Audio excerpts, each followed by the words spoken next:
Welcome to Florida Education News. My name is Dr. Tony Arza, and today I have the honor of sitting down with Superintendent Ayres, Hillsborough County Public Schools. Hi. Good to sit down with you Great today. to see you again as well. So, Hillsborough County, there's a lot of interesting things taking place in Hillsborough County. Yeah. But one of the biggest things that people don't pay attention to sometimes is that they don't realize that schools in Florida get grades, especially traditional public schools. And I know that for a long time you've been pushing Hillsborough County to improve. There's been a lot of improvement. Can you tell me a little bit about where things are today? It's something I take great pride in. Is I'm all about school accountability and making sure that that our schools are seeing great progress, and we are very excited for the results going to come out at the end of this month. But when I took over as superintendent, we had the most number of D's and F's in the state at 29 D's and 4 F's, and we've taken that down to no F's. We're down to 29 D's and 4 F's 3 years ago. Yeah, so we're down to 5 D's right now, and I expect that number to go down even more. But we'll wait till those results come out to put that out. But we've seen tremendous growth across all of our categories, from reading proficiency 3 through 8, grade 3 across the board, our civics end of course exams. So tremendous results we're seeing from our dedicated teachers in Hillsborough County and the hard work that they've put in. We're seeing it. We just had our highest graduation rate, just got released at 93%. And the one I'm particularly proud of all our graduates, we had 73% of them that earned an acceleration option credit that was graded by the state of Florida. So we had almost 3 of every 4 kids that walked across the stage this past year, either passed an AP exam with a 3 or above, IB, right? ACE Cambridge, we were the 24th last year. We were the ACE Cambridge Large District of the Year, so particularly proud of that. But all of our industry certifications as well. So if you look at it, it's not just about walking across the stage, but it's have every student walk across the stage ready for that next step in their life. And when 3 of 4 already have earned a credit or an opportunity, either their college, industry certification for career, I know we're on the right track. We just had our highest AP pass rate at 70% for our AP pass rate, and over most exams we've ever given. At the same time, you talk about options for families within Hillsborough County. We've got an international baccalaureate IB, advanced placement, ACE Cambridge across all of our 29 high schools. So you talk about opportunities and choice. Our responsibility is to make sure we have the best product for students in Hillsborough County, because choice is here. I'm a big fan of choice. Students and parents having the ability to make those decisions, what's best for your child. Every child is different, but for us, as we know, we have the very best product, and we have the data,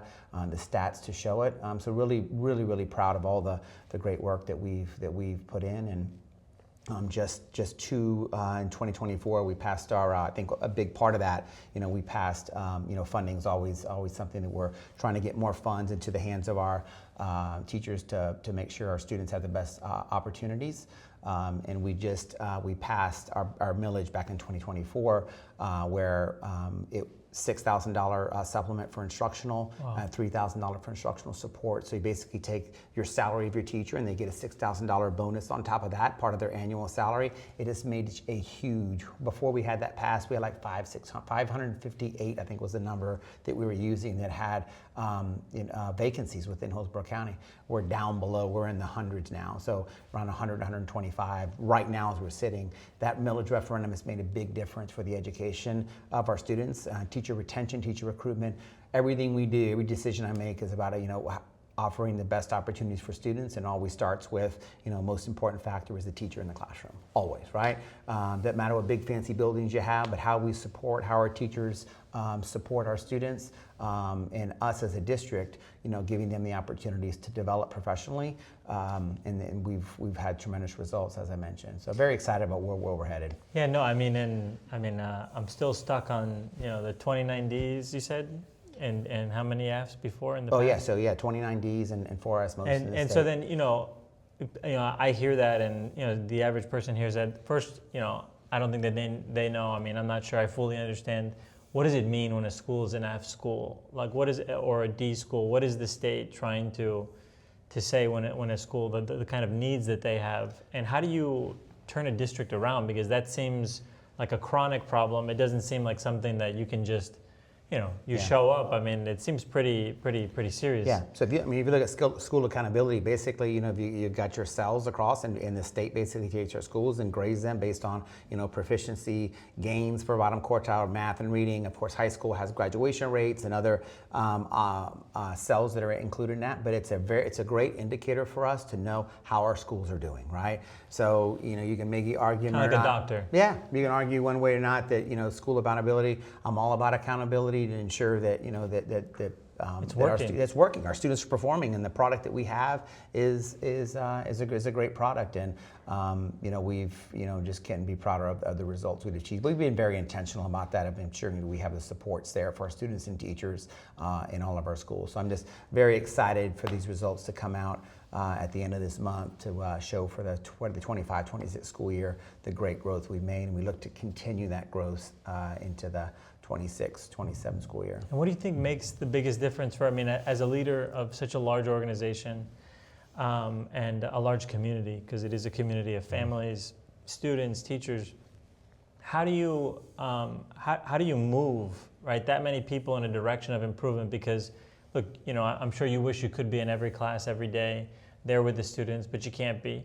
You have to trust your staff and motivate your teachers. How have you tried to do that as a leader in Hillsborough County? So for me as superintendent, it's creating the environment in our district where students can be successful. So how do we create conditions that allow our students to be able to succeed? And there are many ways to do that. And it starts with ensuring that that all of the money that we have coming in, that we ensure that those are spent on where it needs to be spent. Be our efficiencies with our dollars. That spending money in the most important spots is going to produce academic achievement for our students.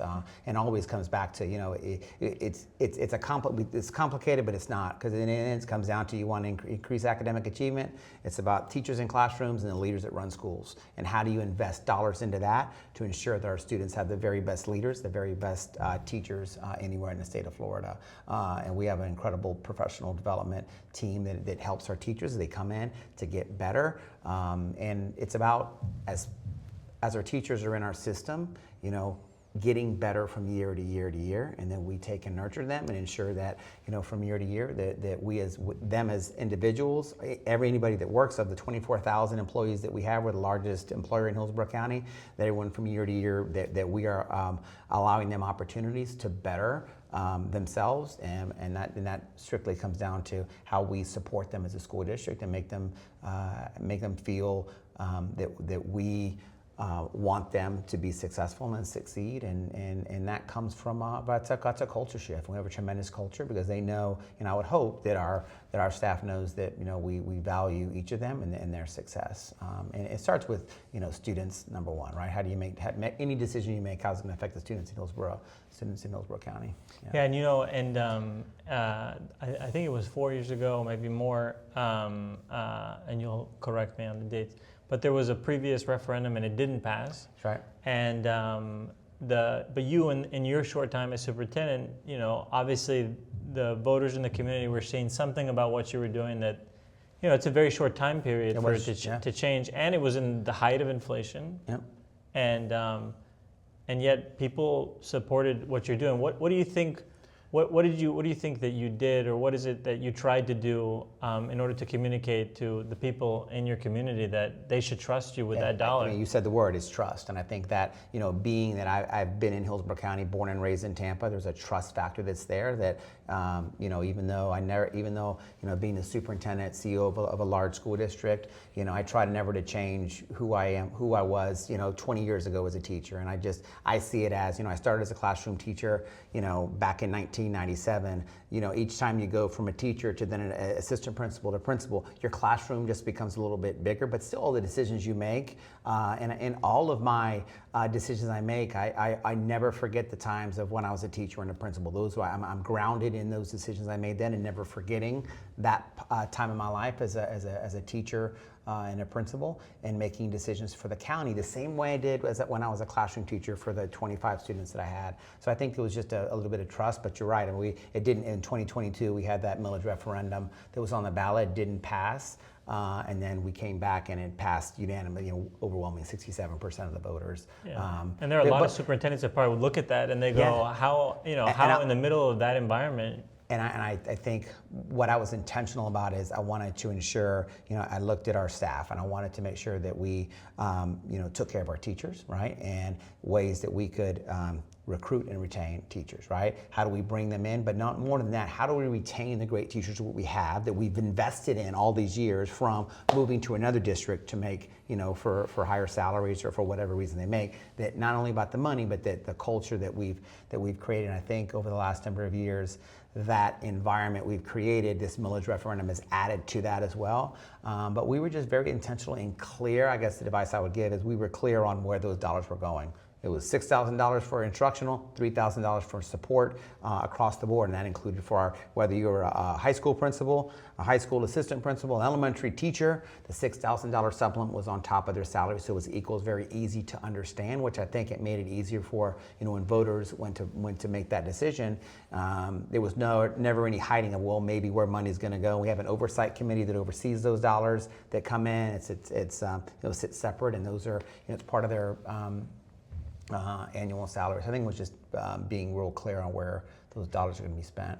Yeah, no, I mean, in this environment, especially with all of the DOGE things that we see, and the voters want efficiency, they want to make sure the dollars are working, and they want transparency. So any prediction on school grade? I mean, I don't know if you, want to come out. We'll wait and see. Well, we were a B school district last year. We're like 17 points away, total points, 1 percentage point. So you're hopeful. Hopeful, and we'll be big for our school district if we can get over that hump. So we'll see in a month or so when those supposed to get them by June 30. So excited to see that. Well, look, I want to thank you for sitting down with us. It's been a real honor to talk with you and to know you as a superintendent. So Thank you. Thank you, sir. All right. Thank you.